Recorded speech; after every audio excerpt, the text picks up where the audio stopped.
of the Royal College of Psychiatrists International Congress 2019. Today I'm joined by Professor Sir Simon Wessely, who has just given his keynote speech on modernising the Mental Health Act.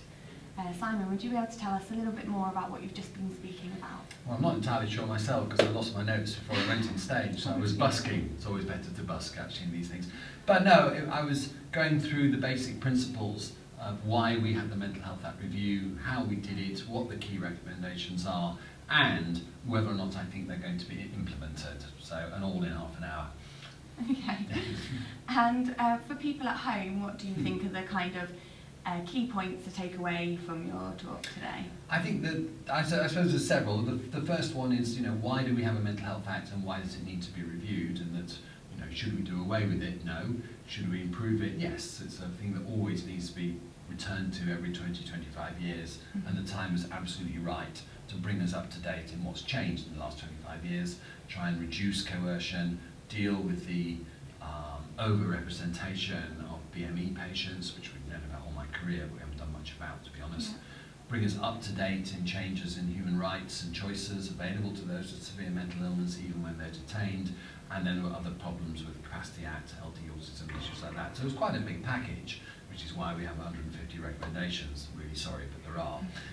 But to emphasise what I thought was important and what changes there may be towards the way we as psychiatrists use the Act, and then finally, what are the chances in our current political chaos of it actually getting implemented?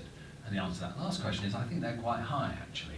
And I think that this has got broad consensus, including from the college, from service users, from all political parties, from the providers, from the judiciary, from the police, etc. So when normal political life resumes, one of the top of the agenda will be a new white paper and hopefully a new looking act. Yeah, and that's really kind of fantastic to hear. I think there probably will be a lot of service users who will be really glad that this is happening. It seems like it's taken into account their views, quite significantly. Yes, we definitely did, and it's made us a lot better. Clearly, most of the service user groups say, well, we didn't go far enough, but that's fine. There's always this compromise between people's belief in autonomy, that I can make choices myself, even if they're bad ones, but also the duty of a civilized society to look after the most vulnerable, and which will include sometimes those with severe mental illness, even if we do it for as short a period as possible and with least restriction. But that's the balance that we'll always have.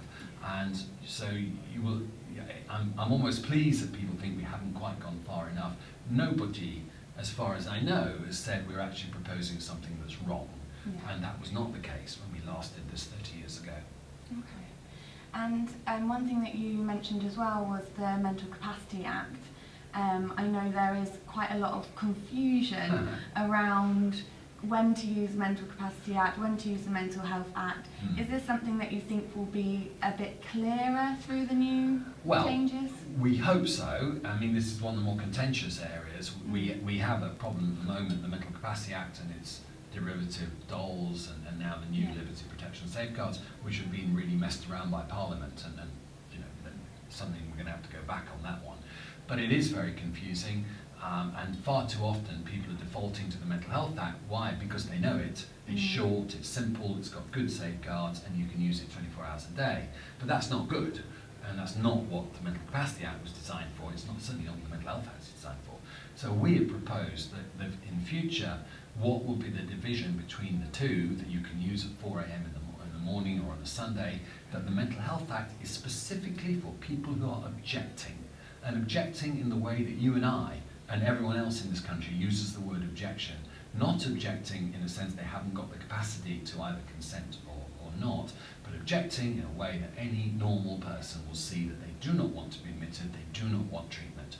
And that's the Mental Health Act, which has, of course, a very complicated system of checks, balances and safeguards, not necessary for many of the people who need some protection, but a lesser protection under the Mental Capacity Act. So if a patient is not objecting, they should either be an informal patient or they should be under Mental Capacity Act. If they are objecting, then we go down the Mental Health Act with all that entails. And that at least is clear and you know what it means, and whereas at the moment people don't know, and I do hope that that will be accepted. Yeah, I was about to say that sounds already so much clearer, It is, so much yes. more straightforward. So yeah, I I know, hope we're that, good, aren't we? Yeah, I hope But, we get these changes through as soon as possible. Yeah, then. well, obviously so do I. But yeah, I think we've already had quite a few accepted. Mhm. We've got a promise for a white paper when politics resumes, and after that we'll just see what happens in Parliament, because finally, you know, legislation is the business of Parliament, and all sorts of strange things can happen there, as we know. Yeah, great. Thank you Okay. so much for speaking to me today. Pleasure. Thanks. Okay.